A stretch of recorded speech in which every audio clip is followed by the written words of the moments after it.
Ahí está grabando y voy a cerrar esto. Listo.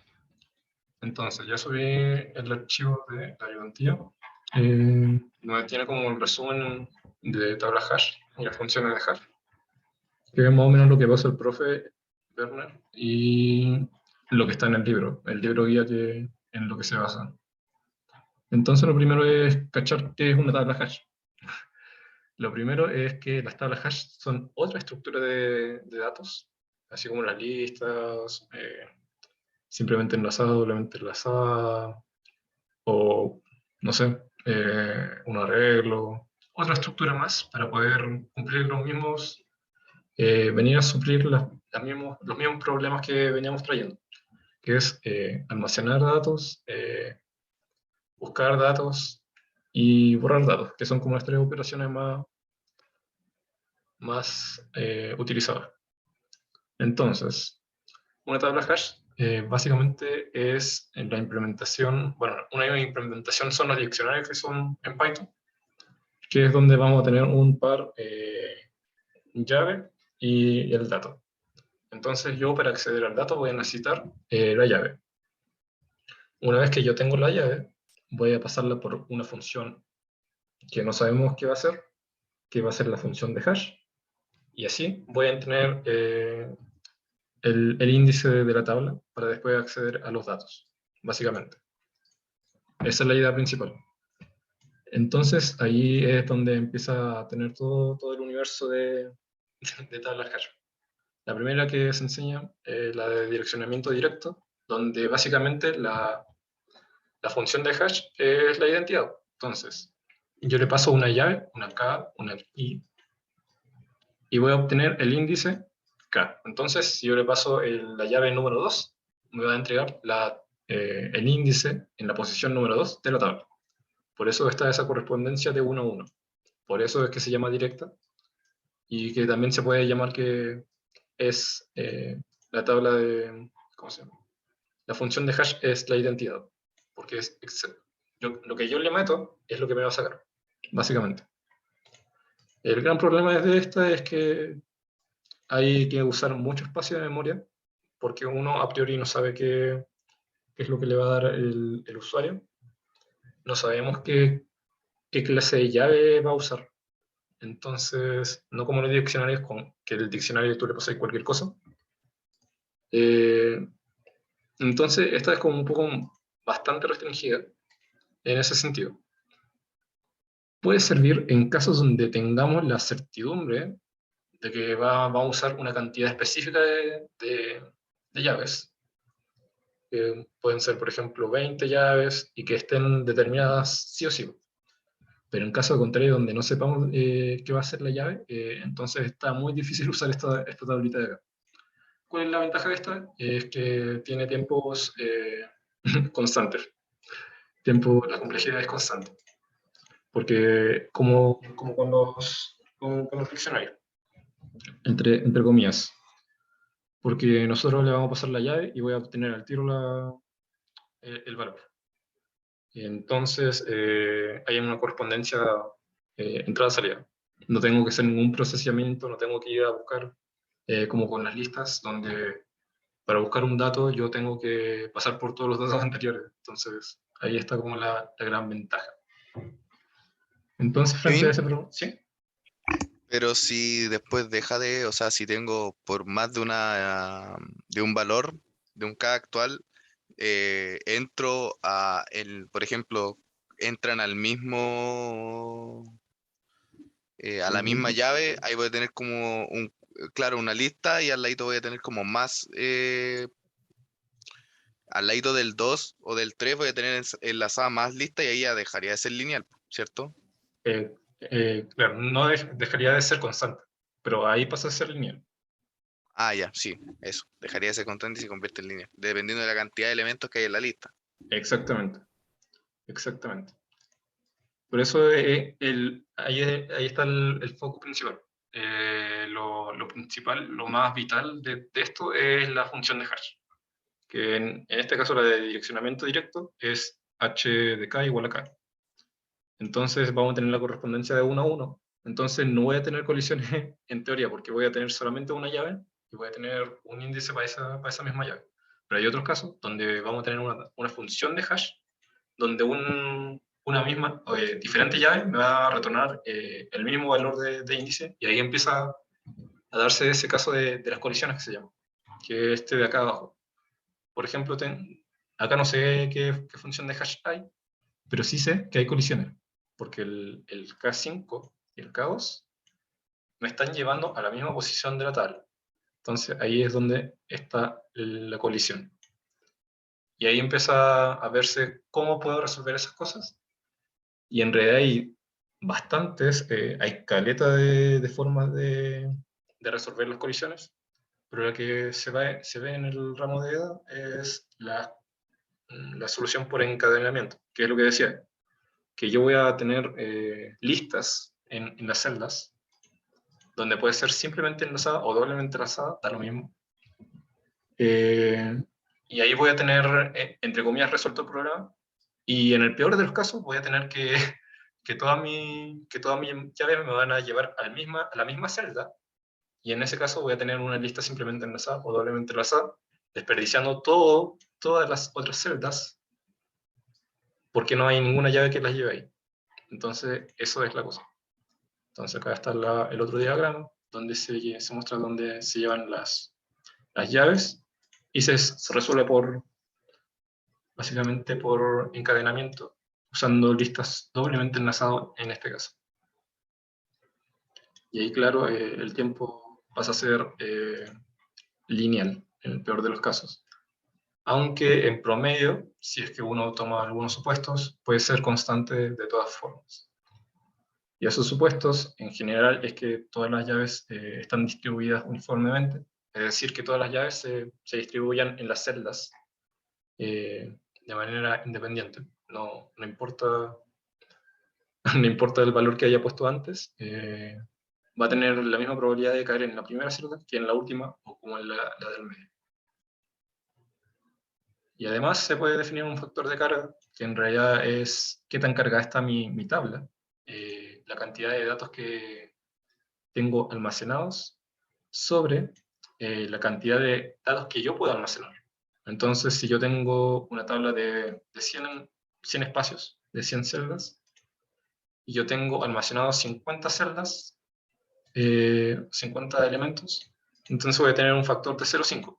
Tengo la mitad de mis celdas ocupadas.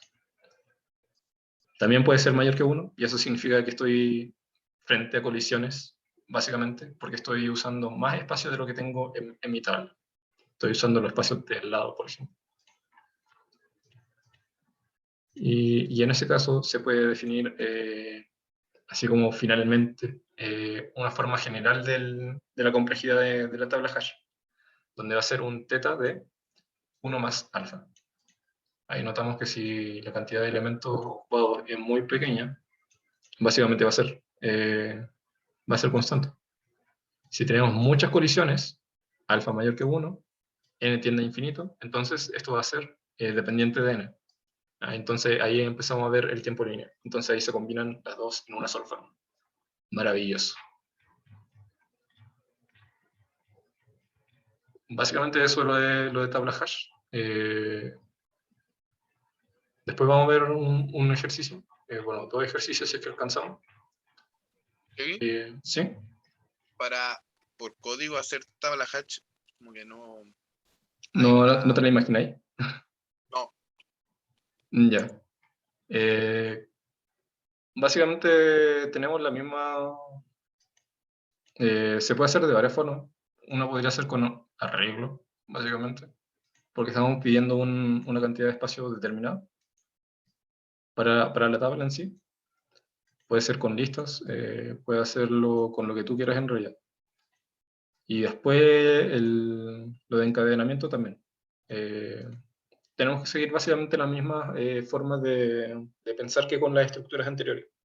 Podemos definir una estructura, un struct, donde tengamos un puntero al par llave valor, básicamente.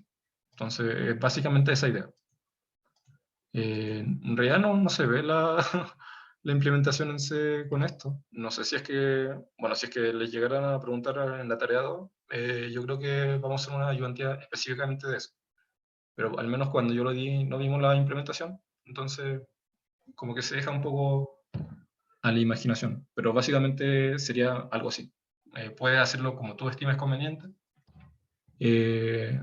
Mi recomendación sería usar estructuras para poder manipular dinámicamente la tabla y que la puedas hacer crecer, ojalá. No sé si te respondí la duda. Sí, que más claro. Vale. Ya, bueno. Y acá está el otro tema. Las funciones hash, que es la otra parte vital, porque en este caso, si nosotros escogemos una mala función hash, puede que tengamos muchas colisiones y tengamos muchos espacios libres. Y ahí vamos a estar en el peor caso, que es tiempo lineal. Entonces lo que uno quisiera es tener distribuidas uniformemente nuestros elementos, y eso en la literatura se conoce como el Simple Uniform Hashing Assumption, a veces con las siglas de SUHA. Y hay algunas funciones que te dicen que cumplen con ese principio. Entonces vamos a ver tres. ¿Sí? Tres. La primera de ellas que tiene esta condición de acá, que la llave va a ser un número real entre 0 y 1, y tiene una distribución uniforme. Entonces se puede hacer el flooring entre K por M, donde M es el tamaño de la tabla. Entonces, vamos a ver un ejemplo.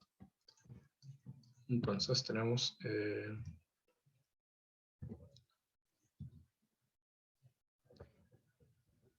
K pertenece al conjunto de 0,1.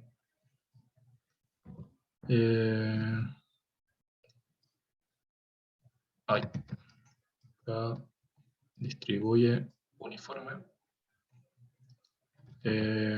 Bueno, distribuye uniforme entre 0 y 1. Es decir, que todos los elementos entre 0 y 1, todos los números entre 0 y 1, tienen la misma probabilidad de salir. Eso significa que sea uniforme. Y tenemos la función de hash de acá, que es el flooring de K por M. Entonces, asumiendo un valor de M de 100 valores, por ejemplo, básicamente lo que nos dice es que vamos a tener H de K, el flooring de K por M. Ay, K por 100. Entonces, tenemos nuestra tablita con nuestros... No voy a hacer todas las celdas porque me da flojera. Entonces tenemos nuestras celdas, asumiendo que tenemos las 100 celdas, donde esta de acá es la 1. No me acuerdo si empezaba de 1 o desde 0. Revisamos. Desde 0. 0, 1, 2, y así. Entonces, tenemos que, por ejemplo, un K de 0.1. Algo facilito. Entonces, si yo le ingreso una llave de 0.1 a nuestra función de hash, entonces esto va a ser 0.1 igual a el flooring de 0.1 por 100. Eso me daría 10. El flooring de 10 me da 10. Entonces, eso me va a llevar a la posición número 10. Otro número, algo un poco más interesante, quizá un K igual a 0.30 y... Kevin, ¿Sí? ¿Cómo llegamos al 10? Estoy como medio perdido con esta parte. Ya, tranqui. Sí, pregúntalo. Vamos de nuevo. Lo voy a hacer paso al paso. Entonces tenemos un K de 0,1. Entonces tenemos el flooring de 0,1 multiplicado por 100, que es el tamaño de nuestra tabla, el M, que definimos acá arriba. Entonces 0,1 por 100 nos da 10. Entonces nos va a quedar el flooring de 10. Flooring de 10 nos da 10. El flooring, acuerda que es la operación de truncar nuestro número, básicamente. Si tenemos un 10,1, lo va a llevar a 10. Si tenemos un 10,9, lo va a llevar a 10 igual. Básicamente. Ahí sí. Sí. Bueno. Entonces eso nos va a llevar a el índice de nuestra tabla. Entonces nos va a llevar a la posición 10. Entonces ahora vamos a hacer otro número un poco más interesante, como por ejemplo 30 pero tiene que ser entre 0 y 1. 0.329 y 8, por ejemplo. Entonces, si eso lo pasamos a nuestra función de hash, este lo voy a poner K2 para no copiar el número. K2 igual a el flooring de K2 por 100. Si multiplicamos por 100, eso nos va a dar 32.98. El flooring de 32.98 nos da 32. Entonces eso nos va a redirigir a la posición número 32 de nuestra tabla. Y después ya veamos qué hacemos con eso. Si es que vamos a añadir un valor, si es que vamos a buscar un valor, o si es que vamos a borrar un valor. Cualquiera de esas tres operaciones podemos hacer con esto. Pero eso es lo esencial, tener nuestra función de hash. Entonces este es el primer caso, que está detallado acá, que es básicamente eso. Segundo caso, método de la división. Ahí está basado en aritmética modular. ¿Iba a decir algo, Pablo? Sí. ¿Qué? ¿Suja qué significa? Simple Uniform Hashing Assumption. Ah, ya. Significa que básicamente nuestra función va a hacer que los datos se distribuyan uniformemente. Es eso. Y como está siempre multiplicando por 10, no hay forma que haya colisión a menos que sea el mismo número. Exactamente. Exactamente. Entonces, vamos con el método de la división. El caso número 2. Este es basado en la aritmética modular. Es decir, vamos a tomar la división entre dos números y vamos a estar interesados en el resto de la división, el residuo, como quieran llamar. Entonces, eso es básicamente la función de hash, K mod M, donde M era el tamaño de la tabla y K era la llave. En la literatura se recomienda esto, que M no sea potencia de 2, porque es muy probable, no sé cómo estará demostrado, pero dice que es muy probable que vaya a provocar colisiones. Seguramente tenga que ver con el tema de cómo se manejan las máquinas y algo así me imagino. No he visto la demostración, pero mejor evitarlo. Entonces lo que se recomienda en ese caso es usar números primos, porque ahí ya sabemos que básicamente no son potencia de 2 y vamos a estar alejados de esos extremos. Entonces, recomendable m números primos. Vamos a hacer lo mismo. Vamos a ver algún ejemplito rápido con esto. Entonces, h de k es igual a k mod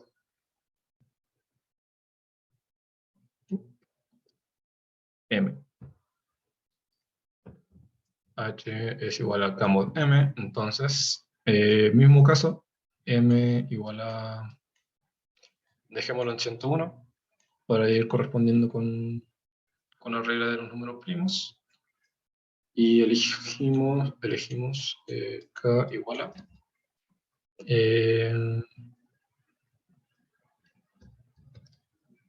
en este caso k puede ser cualquier número natural, incluido el 0. Voy a ponerlo por acá. K pertenece a los naturales y el 0.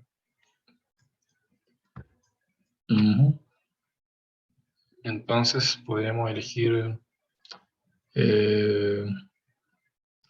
500, por ejemplo. Y después un número bajo 100 para que veamos la comparación. Y K1 igual a 500 y K2 igual a 64, que es una potencia de 2. Entonces, tenemos H de K1 igual a K1 mod M. Entonces son 500 módulo 101. Entonces nosotros hacemos la división, o vamos a calculadora, o Google 500 mod 101.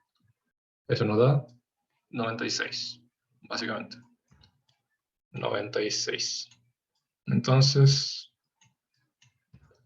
lo que va a hacer es que nos va a redirigir a la posición 96 de nuestra tabla. El mod es división entera, ¿cierto? Sí, mira, si es que queréis podemos hacer esta prueba. Básicamente sería dividir 500 entre 101. Eso nos va a dar 4.95. ¿Qué es lo que hacemos? Es tomar el 4, básicamente, y ver el resto. 500, sería 500 menos 101 por 4. Y ahí podemos ver el resto, que sería 96. Exactamente lo mismo.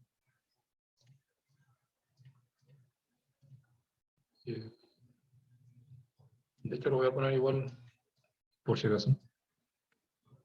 Kevin, te quedaste pegado. Ahora.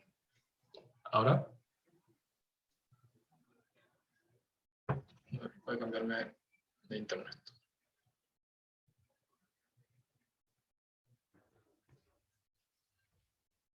Dame un segundo.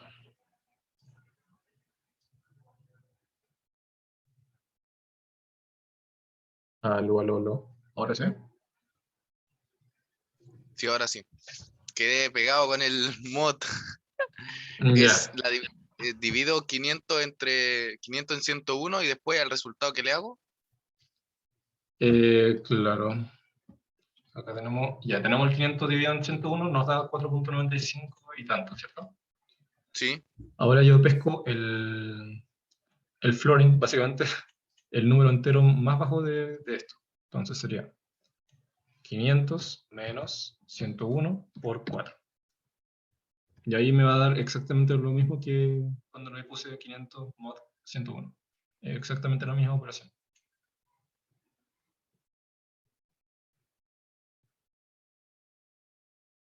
Sí, ¿no? Igual lo dejo escrito. Sí. Ya, bueno. Entonces, lo voy a dejar igual acá. Entonces, esto va a ser igual a 96. Alternativamente, esto sería igual a 500 menos el flooring de 500 dividido en 101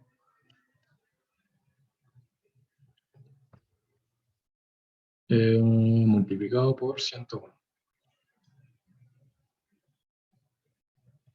Y eso me va a dar 96. Exactamente lo mismo. Entonces, ahora vamos con el otro ejemplo del 64, que es un número más bajo que el tamaño de la tabla. H de K2. Esto es igual a 64, 64, mod, y el 101. Y esta operación de mod también se puede escribir con porcentaje, por si acaso. También se puede ver así. Porcentaje 101. Entonces, la misma lógica. 64 dividido en 101. Eso no puede ser en el número entero, entonces sería 0. Básicamente esta parte de acá.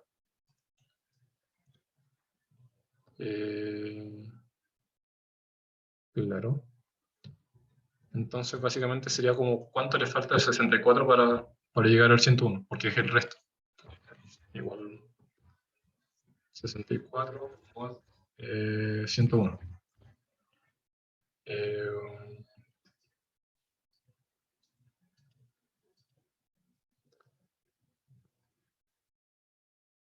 ¿Verdad? Po. Sí. 64, claramente. Porque como no lo puedo dividir, sería 0. ¿Cuánto me sobra? Serían 64. Sí, toda la razón. Me estaba confundiendo. Entonces eso me va a llevar a la posición número 64 de mi tabla. Y ahí todo bien. Entonces, si elegimos, por ejemplo, 165, me va a llegar también al 64 y ahí va a haber una colisión. Porque estamos usando el operador de modo. Pero 165. Igual lo voy a tirar la calculadora porque... Sí, sí, exactamente. 165 mod 101 y ahí va a haber una colisión. Entonces sería 64. Entonces también me va a llevar a la posición 64. Ahí todo bien.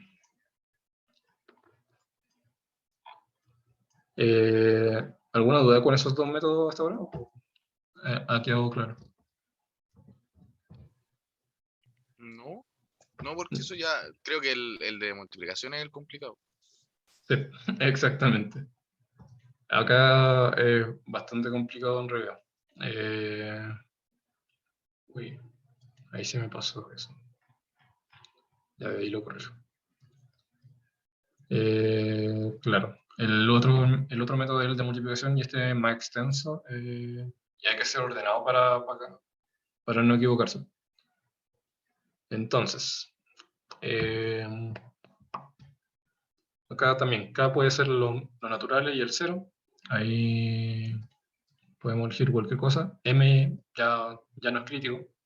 Ahí también se recomienda en el libro que sea potencia de 2. Y para el valor de A, si bien es arbitrario, también un autor, Nut, recomienda este valor de acá, que es 0.615 y algo, que es básicamente de Fibonacci, la inversa de Fibonacci. Ahí también hay un poco de referencia si es que querés revisar más al respecto. Fibonacci y Hashing. Entonces, esos son básicamente los parámetros y esta es la operación. Entonces lo vamos a hacer... también vamos a hacer un ejemplo porque no sé si es que podamos hacer dos. Bueno, ahí vamos a ver. Entonces tenemos este esquema también que nos puede ser útil, donde tenemos palabras de omega bits o W. Y vamos a hacer la multiplicación entre ellos, entre K y S.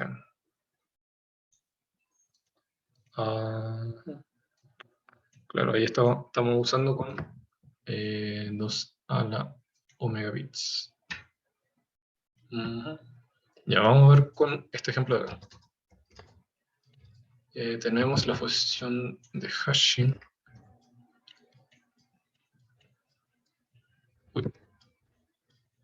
Que es el flooring de M K por A módulo 1.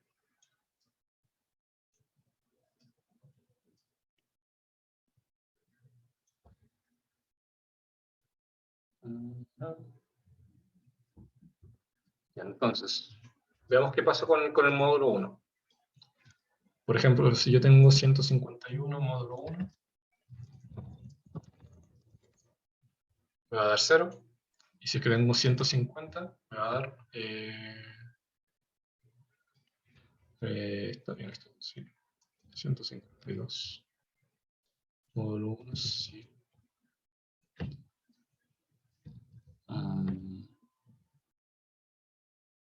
Era módulo 1.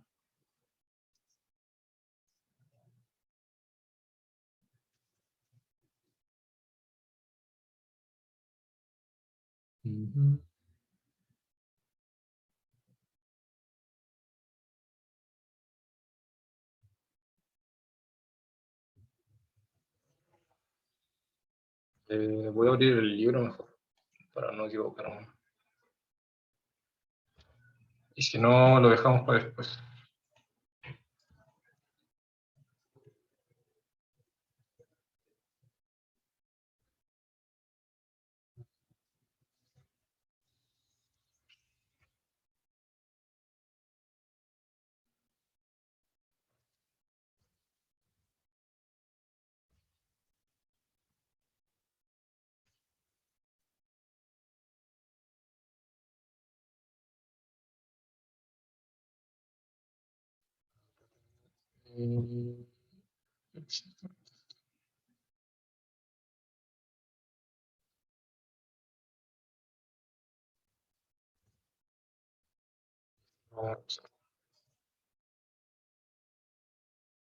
Entonces tenemos...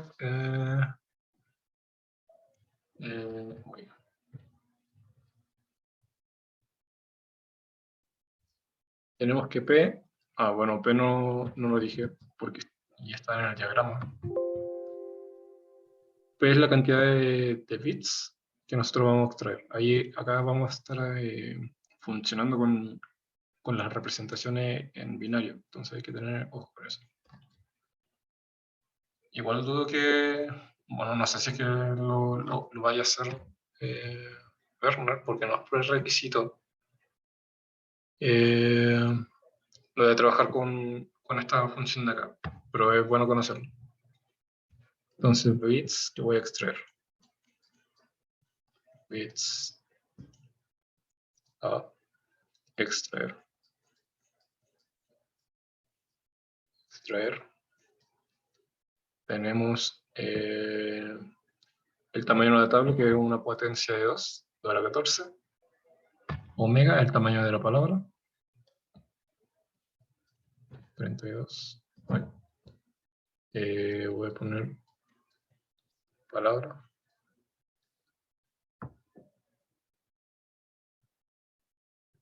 Y ahí cuando uno habla de palabras se refiere a una cantidad de bits. En este caso es de 32. Va a ser de 32 bits la palabra. 32 bits. Y ya lo que se decía. A 0.65 y algo. Y acá usa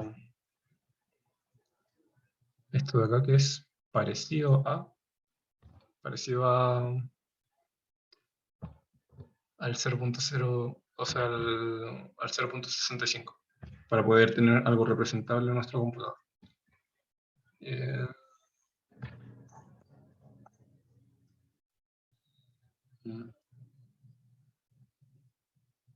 Entonces tenemos que A es igual a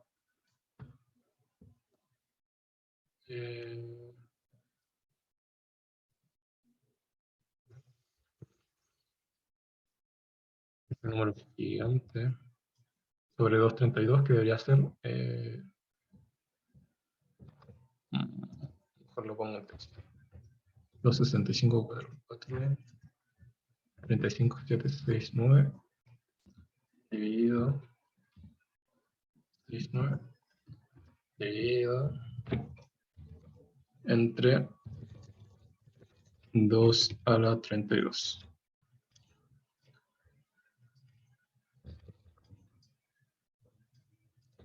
Y esto debería ser parecido al 0.65 y algo. Lo voy a tirar por si acaso a la calculadora, para ver si es que no estoy mintiendo. 2, 6, 5, 4, 4, 3, 5, 7, 6, 9, dividido en 2 elevado a 32. Valor cercano, no tan cercano, pero sí. O quizá me equivoqué con el número. Golden ratio. Y esto al lado es menos 1.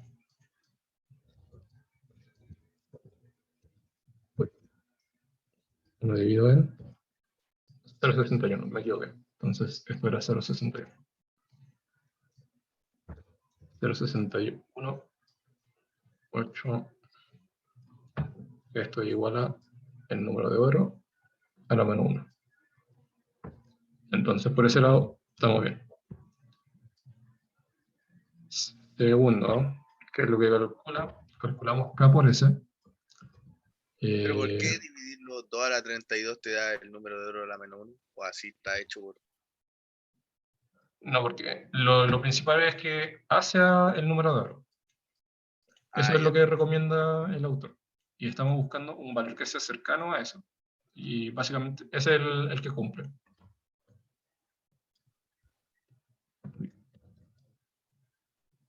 A nosotros nos gustaría que fuera el número de oro, pero a veces no puede ser representable. Esa es la cosa. Entonces estamos buscando algo que sea representable.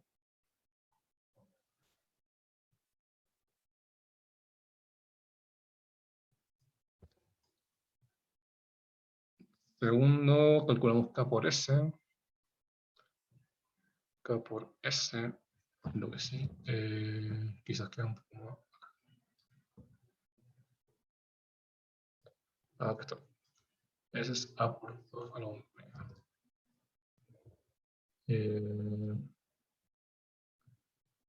K por S,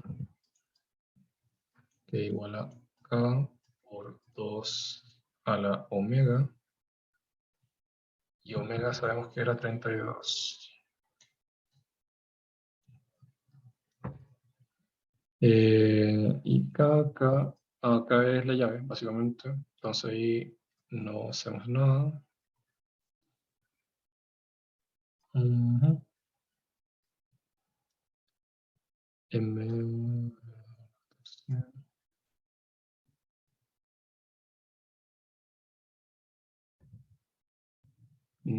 me perdí.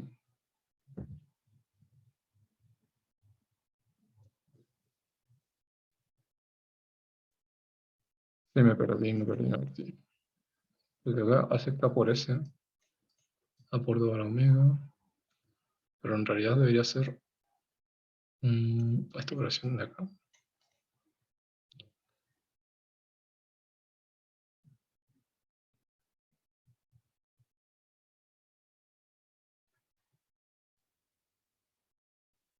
Bueno, voy a tener que dejarlo pendiente nomás. Después voy a tener que echarle una releía para no perder más tiempo y seguir avanzando nomás. Así que lo siento por esa parte. Después lo voy a tener que explicar mejor para no confundirlo más y no confundirme yo también. Así que lo siento. Así que eso queda pendiente. Y nos quedan 27 minutos. Suficiente para hacer alguno de los ejercicios. Ya, estos son dos ejercicios que fueron de mi certamen, el certamen 3, que era básicamente el de hash y de grafos. No sé cuál te tiene que hacer, Pablo. O tiramos un random. Vamos en orden nomás. Dale. O el que tú, por ejemplo, si tú encontrás que uno tiene mayor importancia, así como se aplica más, ese, En realidad los dos son casi iguales. Por eso digo.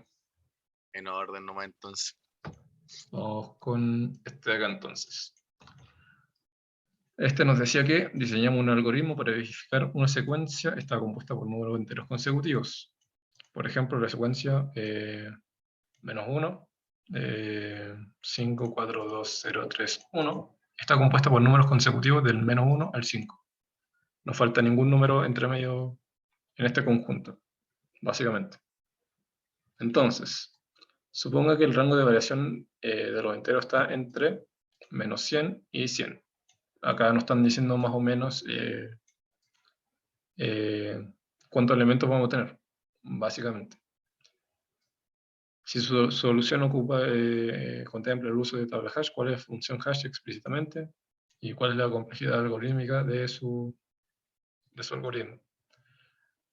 Se puede hacer con otras estrategias, pero lo vamos a hacer con tablas hash para reforzar básicamente los contenidos. Entonces, ¿se te ocurre algo a primera vista, Pablo? Estoy perdido con los -100, 100, porque tenemos 7 elementos solamente. Este es solamente un ejemplo. Ah, Nos están diciendo que las llaves, básicamente, van a ir entre -100 y 100. es Así como el que, rango que tenéis para hacer las llaves. exactamente. Y son números enteros. ¿Por qué cuando hacemos tabla hash no simplemente multiplicáis por 1? Porque si nos piden demostrar que son consecutivos, podéis multiplicar por 1 y ver que están los 7 juntos.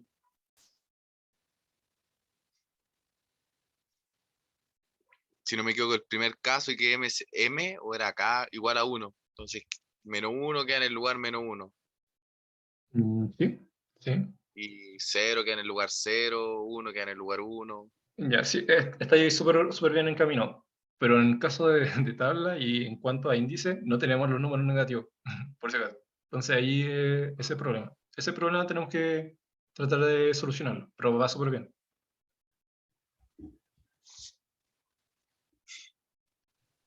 Básicamente sería como añadir un corrimiento, un offset. Y ahí solucionamos todo. O sea, tenemos posición 0, ¿cierto? Sí, tenemos posición 0. Pucha, para generalizarles que a medida que vais leyendo el arreglo, por ejemplo, primero lo llevé a 0 y luego le sumí en caso de ser negativo. Ah, no, pero ahí se toparían con el 1. Vamos a tener que definir nuestra función hash sí o sí. Entonces, sabemos que K pertenece a los enteros que van desde el -100, 90, menos 99, y tanto, hasta el 99 y el 100.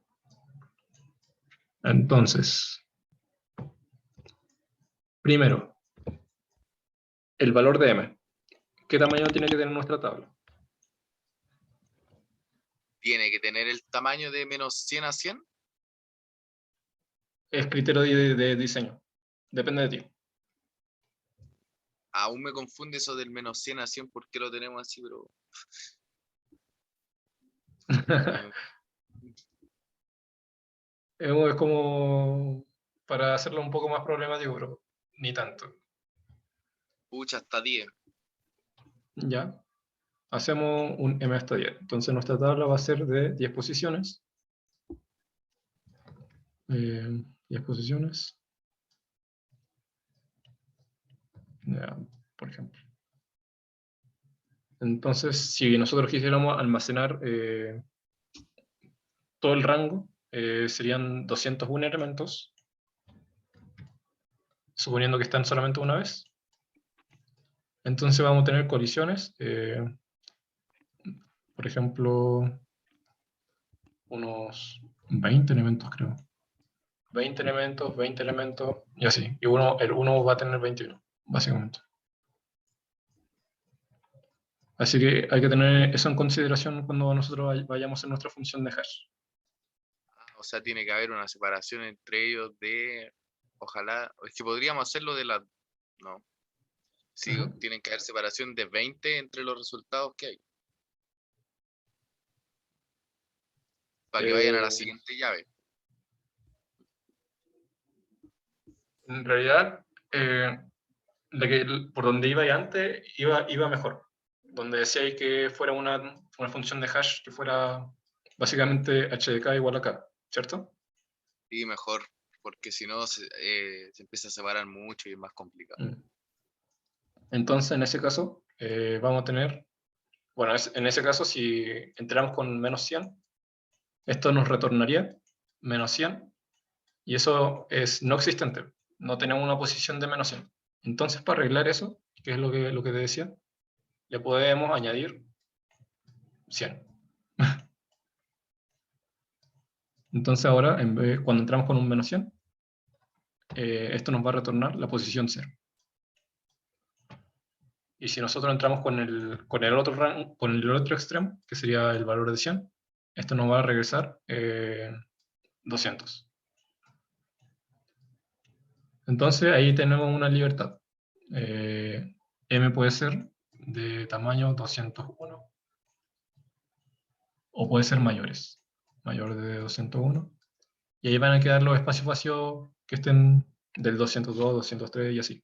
Entonces ya hacemos un M de 201, podemos almacenar todos los valores, todas las llaves, y quedar justos. ¿Se entiende más o menos? Sí. Bueno. Entonces, tenemos eso.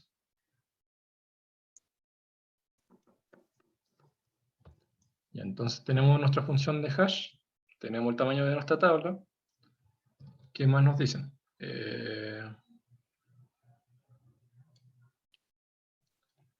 Nos preguntan por, bueno, tenemos que diseñar el algoritmo para ver si es que estos son consecutivos y después analizar la complejidad. Entonces, si nosotros sabemos que acá en la posición 0 va a estar almacenado el menos 100 y valor, por ejemplo. Y acá voy a tener básicamente lo mismo, pero para el 100. Este va a ser la posición 201. Bueno, en realidad será 200. Porque empezamos de 0. Acá lo mismo, tenemos el de 100. Si sabemos que va a pasar esto, ¿cómo podría ser nuestro algoritmo para que podamos buscar que sean efectivamente consecutivos?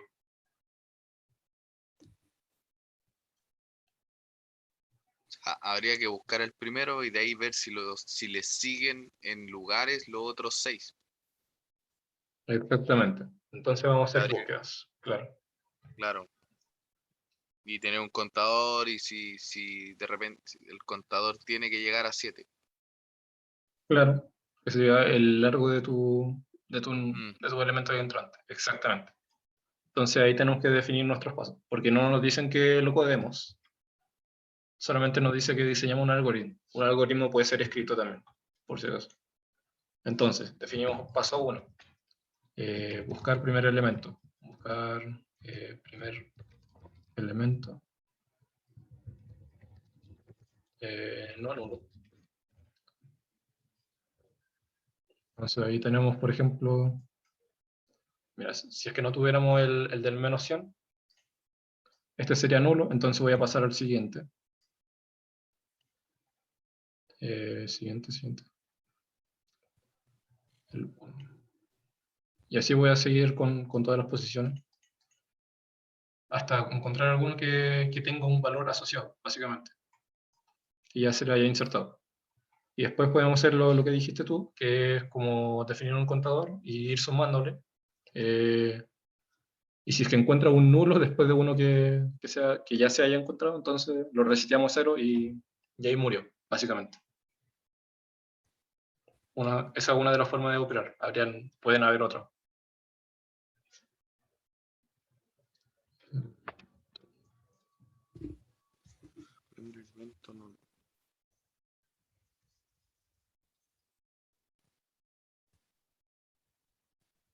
¿Cómo primer elemento no nulo? Por ejemplo, si tenemos los 7 elementos que dijimos, estos de acá, sabemos que... Entonces sabemos que va a estar ocupada la posición de -1 más 100, la posición 99. Entonces va a estar la 99 hasta la 5 más 100, hasta la 105. 105. Ah, dice buscar primer elemento no nulo. No hay, Entonces todos los demás van a ser nulos. No van a tener algo almacenado, básicamente. Estos son los que no me importan. Y después usamos el contador para ver si es que... Para ver... sumar 1 por cada elemento consecutivo.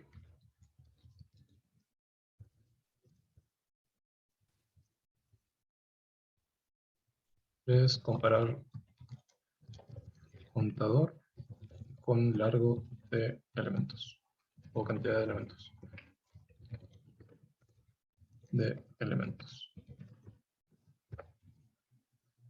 Entonces, si son diferentes es porque no son consecutivos. Si son iguales es porque son consecutivos. Y ahí tenemos básicamente listo esa parte. Entonces después tenemos que analizar la complejidad del algoritmo. ¿Sí? Entonces, tenemos nuestro algoritmo, que es esto de acá, y tenemos que ir analizando cuál es la complejidad de cada uno de sus pasos, básicamente. Entonces, buscar el primer elemento no nulo. ¿Eso qué complejidad tendría? ¿De qué depende? En el peor de los casos, ¿qué sería? o sea, sería lineal, porque tendríamos que llegar, o sea, lineal menos la cantidad de números que tiene el arreglo, en caso que se almacenaran en el bueno, que el arreglo tuviera como tope el 200. Eso quiere decir que empezarían a guardarse en el 193, 194. O sea, al final sería como lineal menos 7. Claro. Y si fuera lineal menos 7, bueno, n menos 7, eso básicamente en notación asintótica sería lo mismo Lineal, claro. que lineal. Eso. Por acá igual lo tengo anotado, si es que me hubiera equivocado.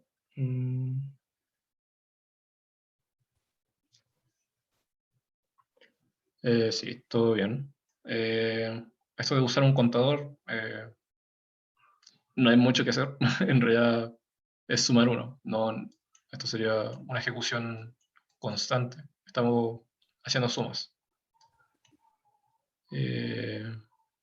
Igual si es que si tuviéramos almacenado los 200 elementos, entonces igual serían 200 sumas. Entonces, También sería lineal porque dependería sí, de la cantidad de elementos. exactamente. Y esto de acá, comprar, eso sí es constante. Una sola Constante instrucción. lo hace una sola vez más. Exactamente. Entonces estas son las instrucciones que tenemos.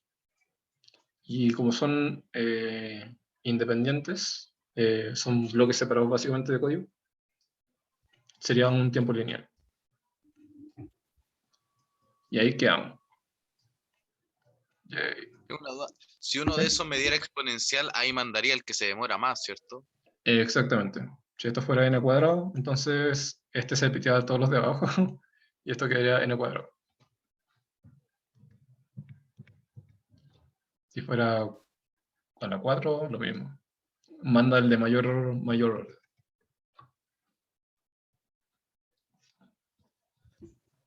¿Quedó claro el ejercicio? ¿Sí? Bueno,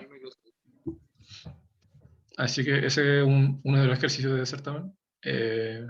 No es tan complejo, pero hay que tener en cuenta varias cositas. Por ejemplo, de los índices, ver el tamaño de la tabla y después ir definiendo nuestro código, básicamente. Y estamos en 7:30.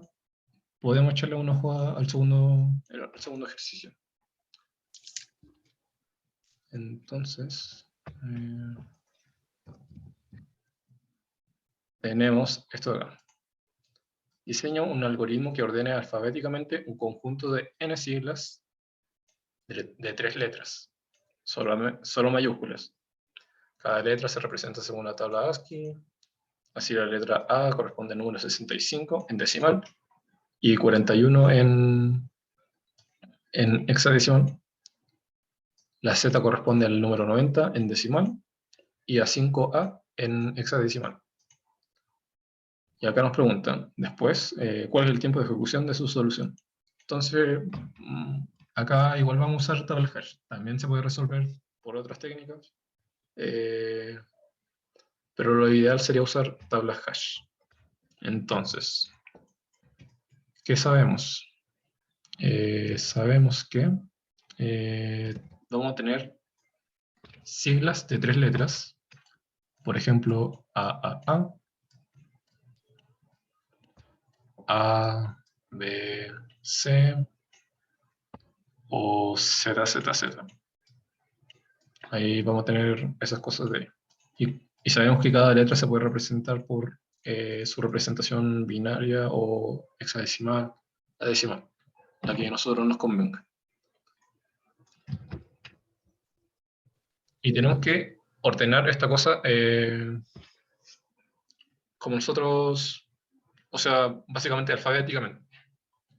Vamos a tener n elementos, n siglas, n siglas, n siglas, y las tenemos que ordenar. ¿Cómo se te ocurre hacerlo? Bueno, igual si es que no es con hash, no importa, pero ojalá usando lo que se te venga a la mente.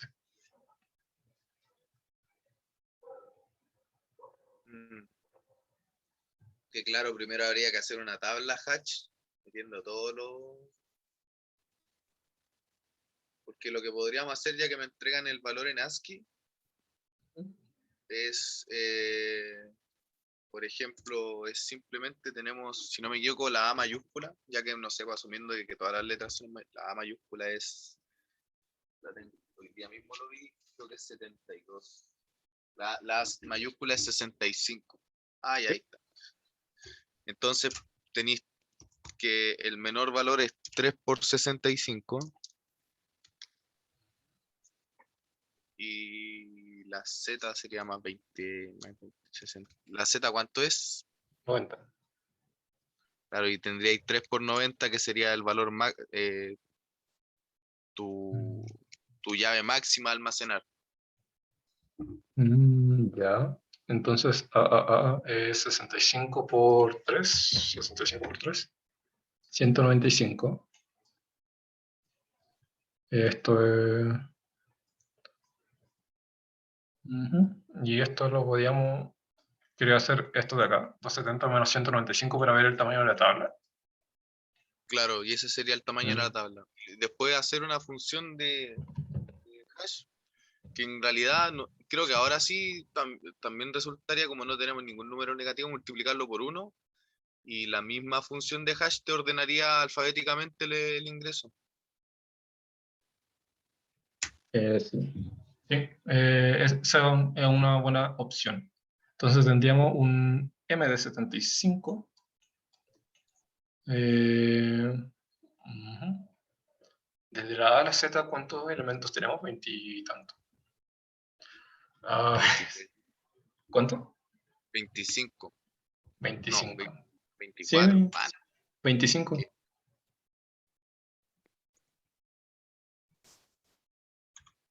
Sí, creo que sí. Tenemos 25, 25, 25, ya, sí. Claro, tenemos una M de 75, entonces vamos a tener una correspondencia 1 a 1, que es lo que decía ahí. Y ahora tenemos nuestra tabla de 75. 75. Ya, entonces, ¿cuál es la función de hash que usarías? Eh,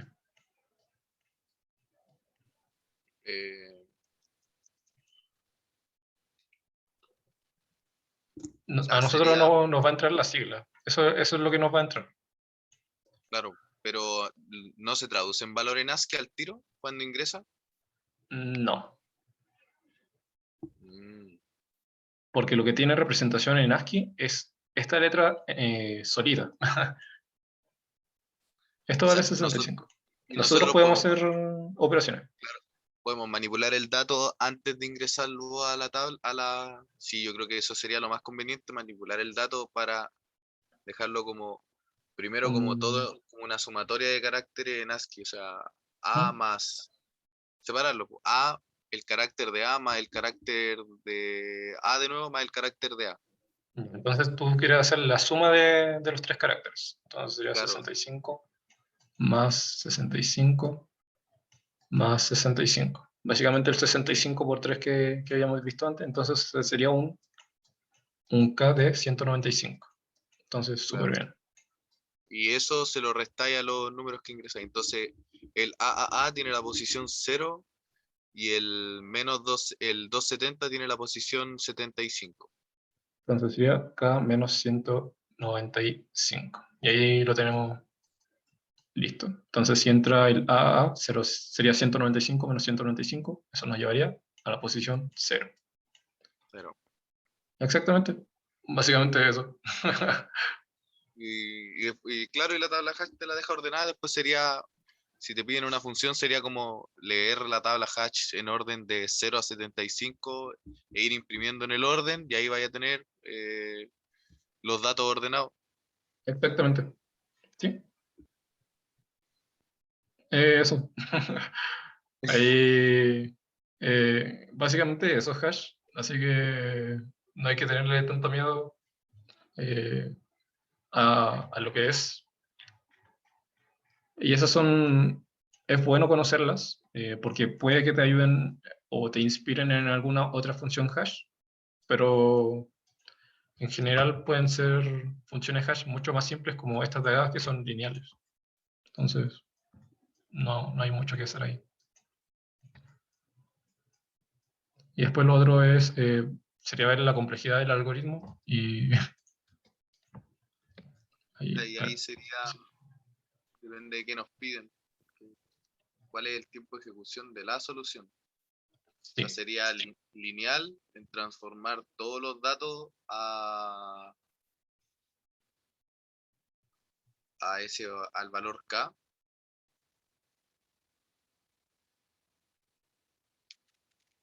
Ujú. Sí. Después sería eh, lineal en... Al final todo es lineal porque es lineal en transformarlos, lineal en guardarlo en la tabla y después lineal en imprimirlo en resultado. O sea, mostrar el resultado. Sí. Sí. Sí, la verdad es que sería lineal. Así que también es lineal. Pero tengo una duda, si me dicen eh, cuál es el Ajá. tiempo de ejecución, yo no puedo decir lineal o sí, porque, por ejemplo, yo tengo que ejecutar Ah, tres veces, no sería tres veces lo que sea demorar el ingreso de datos. pero Ah, ahí hay un tema ¿cómo se llama? De comunicación. Claro, ahí dice tiempo de ejecución. Entonces debería ser un número concreto. Si te dijeran la complejidad algorítmica, sí sería TTDN. Pero si te dijeran el tiempo de ejecución, claro, ahí tendría que ser con si me todo. dicen, si me dicen la complejidad algorítmica, ¿es n o es 3n? Es N, TTDN. Ahí sí te dijeron, bueno, lo del tiempo de ejecución tenía que ser, claro, tenía que ser los 3N más N. más n creo que era. No me acuerdo cuántas operaciones definimos, pero eran lineales todas. Ya, pero Entonces ¿por qué ahí, 3 al principio? Ah, porque tenemos que convertir 3 dígitos ya. exactamente. Después el otro es, tenemos la conversión, después tenemos que pasarlo a la hash, n, y después sería La printear lectura. o lo que se quisiera hacer. Pero en realidad cuando hacemos el hash ya está ordenado, entonces hasta ahí debería bastar. Sería 3n más n, 4n. Y sería por un tiempo de ejecución constante quizás. Bueno, algo así. No, no usamos mucho esto, pero claro, sería algo de ese estilo. Ya, pues, entonces terminamos. Sí, con eso estamos listos. Entonces, sí, sí. Entonces ahí quedamos listos con hash y la próxima yo vamos con grafos. Grafos igual entrete. Hay varias cosas que ver con grafos y son bastante útiles igual. Así que ahí nos vemos y le damos con todo. Ya, ya, porque. Ya, chaito.